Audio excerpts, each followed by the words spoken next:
नमस्कार दोस्तों, आप सभी का स्वागत है हमारे YouTube चैनल संस्कृताम्बुजम पे। हम लोग कारक पढ़ रहे हैं। कारक प्रकरण में हम लोग चतुर्थी विभक्ति पढ़ रहे थे। चतुर्थी विभक्ति के अंतर्गत काफ़ी सूत्रों को हम देख चुके हैं। अब आगे के आने वाले आगे के सूत्रों को हम देखेंगे। तो आइए शुरू करते हैं। अगला जो सूत्र है, पिछली वीडियो के बाद जो अगला सूत्र बचा, तादर्थ्य चतुर्थी वाच्य।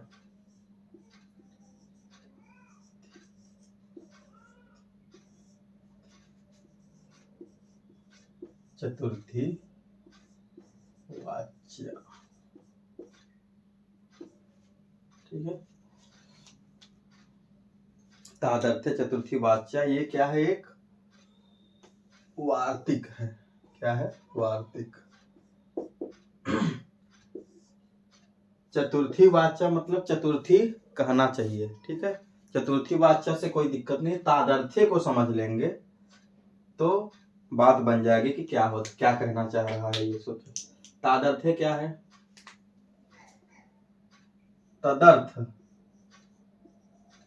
तदर्थ शब्द से स्यय प्रत्यय लग के तादर्थ बनता है और इसकी जो व्युत्पत्ति होती, तदर्थस्य भावः तादर्थ्यम। तदर्थस्य भावः तादर्थ्य। तदर्थस्य भावः तादर्थ्य, ठीक है। तदर्थ है। और तदर्थ क्या अर्थ है? तस्मै इदम अर्थम तदर्थम, ठीक है। ठीक है, तस्मै इदम अर्थम तदर्थम, ठीक है। तस्मै इदम अर्थम तदर्थम। तो तदर्थ का क्या है अर्थ? कि तस्मै इदम अर्थम, इसका अगर हिंदी अर्थ देखेंगे तो इस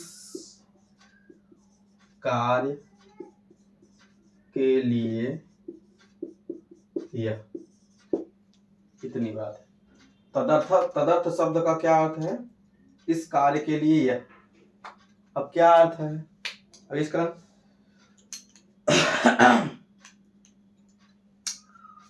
जिस प्रयोजन के लिए कोई कार्य किया जाता है, जिस उद्देश्य के लिए कोई कार्य किया जाता है, उसी को वहीं पे हमें चतुर्थी करना है और उसी को हम क्या कहते हैं? तादर्थ्य कहते हैं।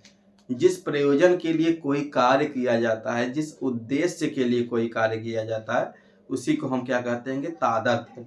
और तादर्थ्य में चतुर्थी विभक्ति होती है। अब देखो कैसे है। साहित्य दर्पण अगर आप लोग पढ़े होंगे तो उसमें आए, प्रयोजनम बिना मंदो अपि न प्रवर्तते। तो हमारे किसी भी कार्य में कुछ भी हम करते हैं तो कुछ ना कुछ प्रयोजन निहित होता है।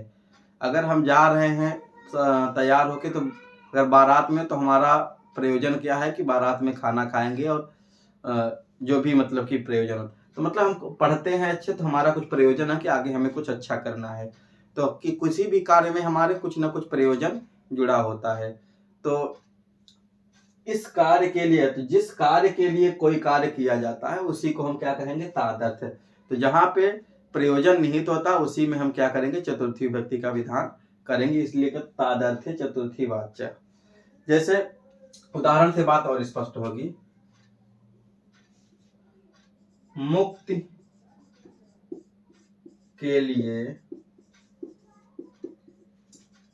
हरि को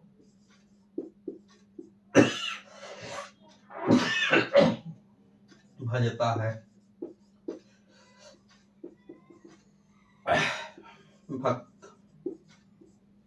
भक्त मुक्ति के लिए हरि को भजता है, ठीक है। तो हरि को जो भजने की क्रिया है, उसमें भक्त का क्या प्रयोजन है? कि हमें मुक्ति मिल जाए इस संसार से, ठीक है। इसमें क्या प्रयोजन है? कि हमें मुक्ति मिल जाए इस संसार से। तो भक्त का कुछ ना कुछ प्रयोजन था। तो जहां पे प्रयोजन होगा जो उस कार्य का, तो इस कार्य के लिए यह, तो भजने का जो कार्य किया जा रहा है उस किसके लिए? मुक्ति के लिए। तो तदर्थ का अर्थ निकल के आ रहा है, इस कार्य के लिए यह। तो भजने का जो कार्य किया जा रहा है वो मुक्ति के लिए किया जा रहा है, ठीक है। तो किसी भी कार्य में जो प्रयोजन होता है, तो प्रयोजन में ही हमें क्या करना है? चतुर्थी का विधान करना। तादर्थ्य चतुर्थी वाच्य। किसी कार्य में जो प्रयोजन होगा वहीं पे हमें क्या करना है, चतुर्थी। तो प्रयोजन के लिए कोई कार्य किया जाए, तो प्रयोजन के लिए मतलब मुक्ति के लिए हरि को भजा जा रहा है, तो यहाँ प्रयोजन में हमें क्या करना है, चतुर्थी भक्ति। तो भक्त, इसका जब उदाहरण अनुवाद बनाएंगे तो क्या होगा, भक्त। तो मुक्ति का मतलब है कि चतुर्थी भक्ति बनाओगे तो क्या बनेगा, मुक्तये। ठीक है, हरि को भजता मतलब हरिम भजति, हरिम भजति। तो भक्त मुक्ति के लिए हरि को भजता है, तो मुक्तये हरिम भजत। यहाँ मुक्ति क्या है, उसका प्रयोजन है।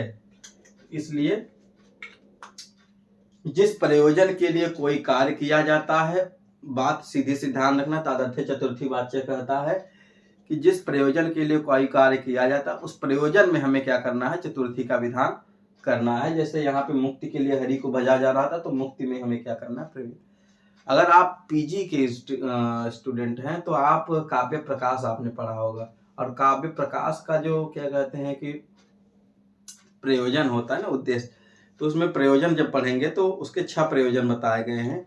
काव्यम यशसे अर्थकृत्य व्यवहार विदे शिवेतरक्षतये सद्य पर निर्वृतये कांता सम्मित तयोपदेश युजे। ये है ना 6 प्रयोजन जो बताएंगे। तो काव्यम जो काव्य है, यशसे मतलब यश के लिए, ठीक है। तो काव्य करने का प्रयोजन क्या है, यश। तो यश में जो चतुर्थी भक्ति का विधान हुआ है वो किस सूत्र से हुआ है, इसी सूत्र से। अर्थकृत्य मतलब काव्य से अर्थ की प्राप्ति होती है, तो काव्य करने का प्रयोजन क्या है, अर्थ। तो वो भी तादर्थ्य चतुर्थी वाच्य से वहां पे चतुर्थी भक्ति का विधान हुआ है। काव्यम यशसे अर्थ की व्यवहार विदे में भी, शिवेतर क्षतय में भी, सद्य पर निर्वृतय में भी, और कांता सम्मित तयोपदेश युजे। इन सभी 6 प्रयोजनों में तादर्थ्य चतुर्थी वाच्य से क्या हुआ है, चतुर्थी भक्ति का विधान हुआ है। तो ये बात उस तरह से है कि जिस प्रयोजन के लिए कोई कार्य किया जाता है उस प्रयोजन में हमें चतुर्थी का विधान तादर्थ्य चतुर्थी वाच्य सूत्र से करना चाहिए। संभवतः बात स्पष्ट हो गई होगी। अगला सूत्र है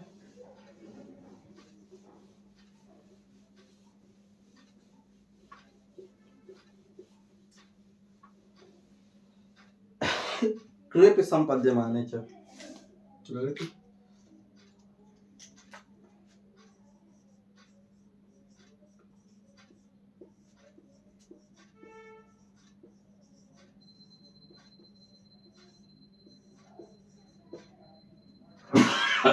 ये भी क्या है, वार्तिक है। क्लिप संपद्यमाने च, ये क्या कहता है, क्लिप अर्थ वाली धातुओं के योग में संपद्यमान अर्थ में चतुर्थी भक्ति होती है। संपद्यमान का मतलब उत्पन्न होने वाला, उत्पन्न होने।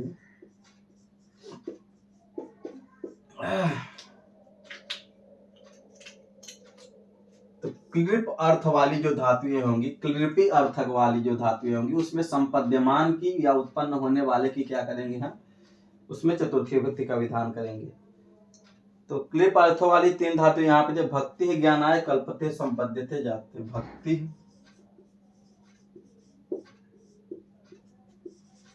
ज्ञानाय कल्पते संपद्यते जायते। ठीक है, तो भक्ति ज्ञानाय कल्पते संपद्यते जायते, ये क्लिप अर्थों वाली जो धातुएं हैं इनका प्रयोग होने पे भी उत्पन्न होने वाला।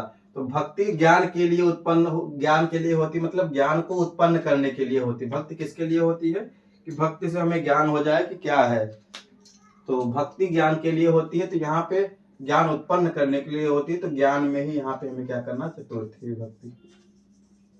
ठीक है, क्लिप संपद्यमाने च, क्लिप अर्थक वाली जो धातुएं होंगी उसमें जो संपद्यमान होगा, जो उत्पन्न होने वाला होगा, वही क्या करेंगे, चतुर्थी भक्ति। तो भक्ति ज्ञानाय कल्पते संपद्यते जायते, तो ये ज्ञान जो है वो भक्ति से उत्पन्न होता है, कि भक्ति करेंगे तो ज्ञान की उत्पन्न होगा, तो उत्पन्न होने वाला ज्ञान है, इसलिए यहाँ पे चतुर्थी का विधान करेंगे इस सूत्र से।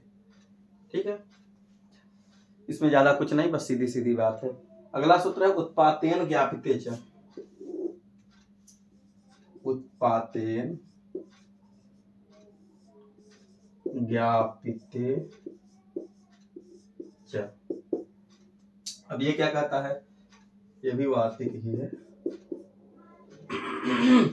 ये कहता है उत्पात से जो बात जानी जाए उसमें चतुर्थी विभक्ति। उत्पातेन, उत्पातेन क्या कहता है कि कोई बात उत्पात से अगर जानी जाए, उत्पात से कोई बात अगर जानी जाए वहां पे भी क्या करेंगे, हम चतुर्थी करेंगे।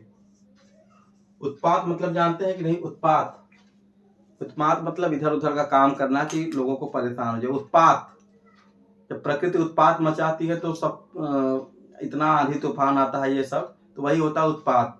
ठीक है, तो उत्पात अगर कहीं पे हो जाए तो उत्पात से जो बात जानी जाए उसमें चतुर्थी विभक्ति होती है। जैसे भूरे रंग की बिजली आंधी की सूचना देती है। अब इसको हम समझेंगे इस वाक्य से, हिंदी वाक्य से। भूरे रंग की बिजली आंधी की सूचना देती है, आंधी की सूचना देती है।